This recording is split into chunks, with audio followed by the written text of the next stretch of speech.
I watch it fall down to the ground, cut off the things that weighed me down. There's nothing left I'm trying to hide. Living life now, feeling free inside. Feeling free inside. Isn't it awesome to be alive? I mean, none of us has to exist if you think about it, but we get to.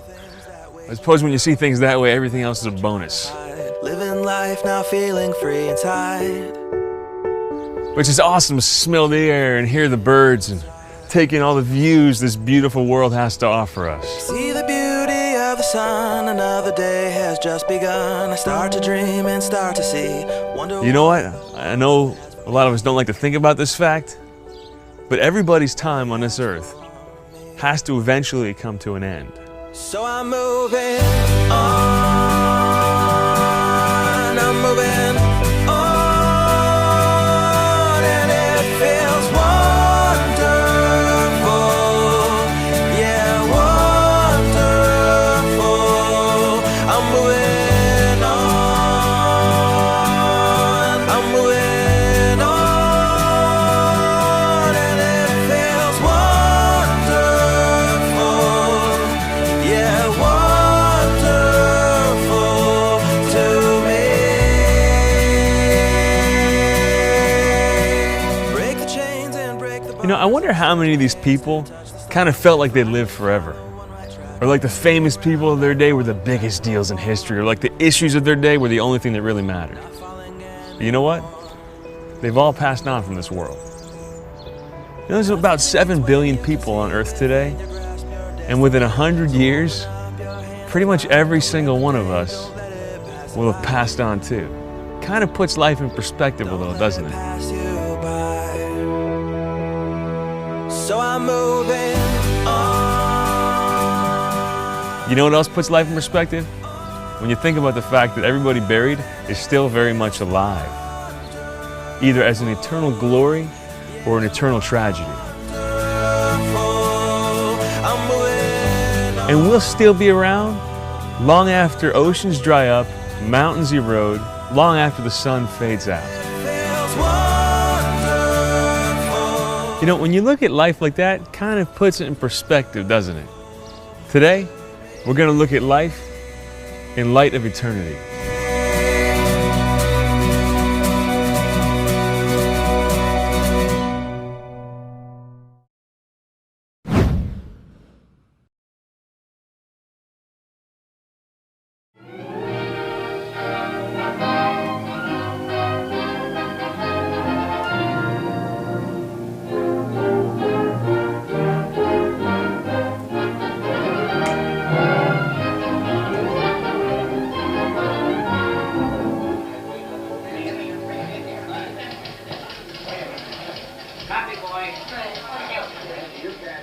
Hey, how are you? My name's Chris Paget. Welcome to my world. I love watching movies. Ever since I was a little kid. Movies, television, you name it. I was in it. Like, involved heavily. You gotta have a lot of things to make a movie amazing, right? I mean, you gotta have your drink, you gotta have your food, your popcorn, you gotta have your panda pelt, and whatever, you know? A lot of things can make it good, but what really makes a movie amazing, right, is the actual movie. And so you pick a movie that's gonna be awesome, you know? Usually you pick a movie that's not gonna be in black and white, right? Because they talk really fast. Ah, yeah, you know what I'm saying? When I was a kid, when I went to movies, we'd go to like Star Wars. It was amazing, right? Lightsabers, weird animals and creatures flying around in space. Could take you somewhere, so you'd have to think about the crazy life or whatever you were going through. My grandma was the same way. She used to watch all these old movies, Cary Grant, some of these actresses, Judy Garland, you name it. She loved them. And she'd get lost in the story, and it was incredible. You know what's weird? When you watch these old films, no matter how amazingly famous they were, you know what the reality is? They're all dead. And so are you and I one day, huh? We're going to be dead. Like, I wonder, what kind of a story is our life going to be about? Like what will people remember us for? Me, I hope it's more than just my amazing tiger shirt, my strikingly good looks, and my ability to eat handfuls of popcorn effortlessly. We'll see what happens. It's going to be pretty cool. We're all leaving a legacy. We're all like living in a story that will be remembered by somebody. I hope it's a good one. All right, that sympathizes, doesn't it? Oh, get him on the phone. And tell him what? Quiet, Duffy. He's thinking. Tell him if you reprieve Earl Williams, we'll support him for senator. These were so popular when I was a kid. Apparently they're still popular. And who actually licks a sucker like this? This thing is like gigantic. Well, my daughter did the other day. We bought this for her. Anyway, you know, when I was thinking about death, I mean, what I realized is that most people don't want to think about death. They don't want to talk about death. We know it's there, we know it's coming, and so to avoid it, a lot of people entertain themselves. They entertain themselves until they die. Then they don't have to think about it. They don't have to think about their mortality. Some people, they'll try all sorts of different things. They entertain themselves 1,000 different ways so that they just don't have to think about that one haunting question, like what happens when I die? And, you know, entertainment is fun. We do it because it's enjoyable. It feels good. It's instant gratification. We don't have to wait for any type of big answer. We can just experience this moment. It feels good. But we live that way our whole life. We're going to miss out on what it means to really live. And anyway, you know, this is going to give you cavities anyways. So. About 4 months, I guess. Seems like yesterday to me. Maybe it was yesterday, Hildy. So while a lot of people entertain themselves to death, there's a whole other group of people that are going to look death right in the eye and they're going to defy it. They're going to just say, you know what, I don't care if you're there. I'm going to live life to the full. I mean, look at me now. I'm defying death. I'm eating a wad of fiberglass, little insulation. Take that. Yeah. Also right now I'm defying fashion. My full shirt is actually acting like a half shirt. That's how I roll.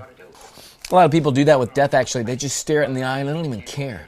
They're like willing to do whatever it takes to show death that they're not afraid. They'll parachute out of buildings. They'll jump out of planes and float to the ground, which is also called parachuting.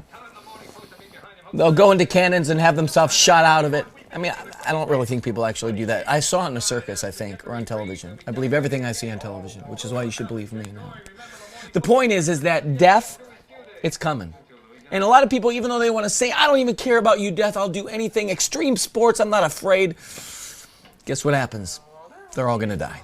You and I are going to die one day. And you can defy it all you want, but it's still coming for us. And in the end, it's kind of this big question, should I live differently because death is coming? You know, what happens when I do die? And tomorrow morning, Earl Williams dies, makes a sucker out of us. Well, what are you going to do? Get the governor on the phone. I can't. Why not?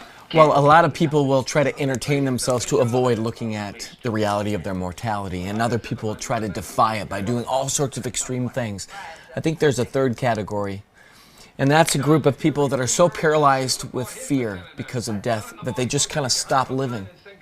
You know, they don't know how to process it. It's just too intense. Some people become recluse, shut-ins, extreme phobias and neurotic tendencies. They just don't know how to cope with the reality of death. They're afraid of the smallest germs, the possibility of any type of colds, and so they do everything they can to protect themselves from their mortality. They're so safe, they're so afraid, they don't even know how to live. And I think we have to almost kind of take that head on. And we gotta be strong almost. And how do we counter that kind of fear? It's gotta be love. Like that's the kind of thing that we're looking for, something that's that radical.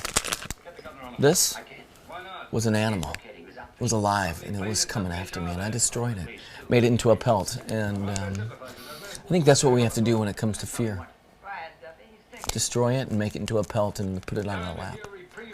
Which is kind of weird. Because we've been a Democratic paper for over 20 years. All right, after we get the reprieve, we'll be Democratic again. Oh, Go on, Duffy. Get Yes, going. death Remember the is coming, but we don't have to be paralyzed with fear anymore because we have hope. Hope in Jesus Christ.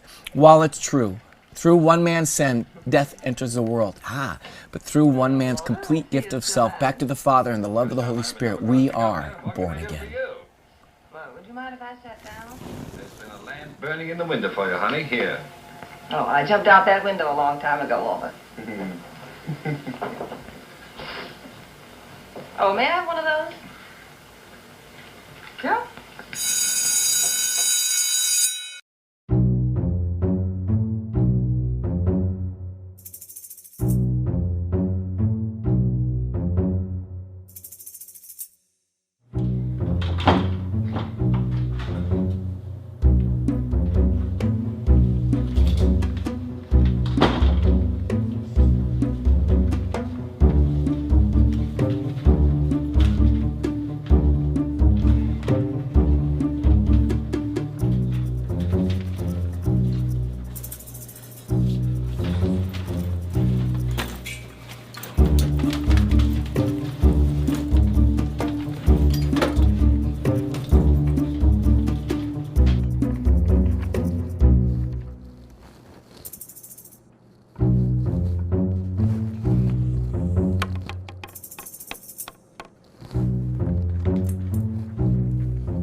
If a train leaves a station at 3 p.m. and is traveling at 80 miles per hour, how long? I'm sorry, Chris. You should have prepared better.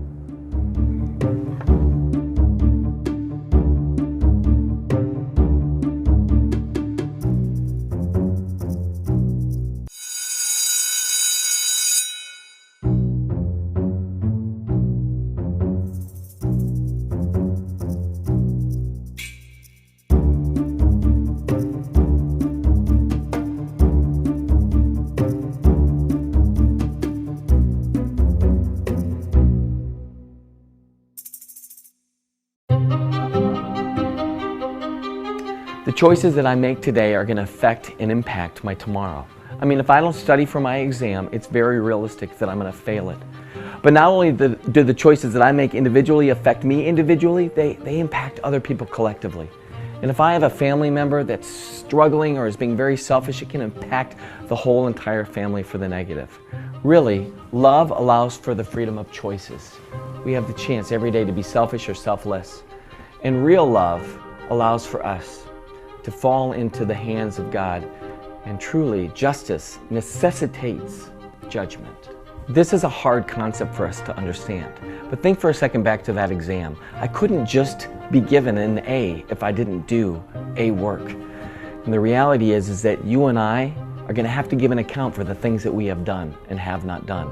That's called particular judgment. And the Catholic Church invites us to think about this on a regular basis. Even a Mass will say, I have sinned. I confess that I've sinned. Almighty God, my brothers and sisters, things I've done, things I've not done. We know that. I think it's deep inside of us that there's a way that we ought to live. And we will be judged accordingly. And God gives us all the benefit in the world, all the opportunities, all the graces that we need to be saints, but often we choose to do otherwise. We will be held to account for that. And that leads us ultimately to the last judgment. How I live my life in time right now will impact my eternal destination. And while some people might say, well, no big deal, I'll do what I want, I'll just live, some time in purgatory. But nobody goes to purgatory who's not already going to heaven. And my friends, none of us are going to accidentally wake up in heaven one day, and none of us are going to accidentally wake up in hell one day. Ask yourself, where am I heading with the choices that I'm making right now? And know that God's love will necessitate this judgment. I pray you and I make the right choice.